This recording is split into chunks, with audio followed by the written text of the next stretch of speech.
కథ చెప్తోంది కదా, శివ నిర్మాల్యానికి ఎంత శక్తి ఉంది అనేది ఈ కథలో చెప్పారు. చూడండి, పరమేశ్వరుడి నిర్మాల్యాన్ని కానీ, పరమేశ్వరుడే కాదు ఏ దేవతా శక్తి అయినా నిర్మాల్యాన్ని, ప్రసాదాన్ని ఎప్పుడూ తొక్కకండి, దాటకండి. అది చాలా పెద్ద పాపం. అది మనం సామాన్యంగా ఆలయాల్లో ఏం చేస్తూ ఉంటాం అంటే, పరమేశ్వరుడి పువ్వులో ఏవో ఒకటి ఇస్తే ఎవరైనా పెట్టుకున్నారనుకోండి చండీశ్వరుడు అనుమతితో, ఆ తర్వాత అవి కింద పడిపోతే పట్టించుకోకుండా వచ్చేస్తారు, మిగతా వాళ్ళందరూ తొక్కేస్తూ ఉంటారు వాటిని. ఎప్పుడూ కూడా పొరపాటున తొక్కకండి అలాంటివి.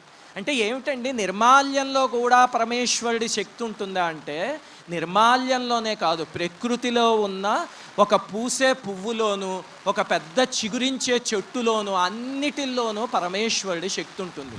రుద్రంలో ఏం చెప్తారు వినండి. రుద్రం అంటే ఏమిటో, పరమేశ్వరుణ్ణి స్తుతించారు అనుకుంటాం, కాదు, ప్రకృతిలో ఉన్న ప్రతి జీవిలోనూ పరమేశ్వరుడి శక్తి ఎలా ఉందో చెప్తూ హరికేశాయోపవీతినే అంటారు, నదీనాం పతయే నమః అంటారు, క్షేత్రాణం పతయే నమః అంటారు, వనానాం పతయే నమః అంటారు. అంటే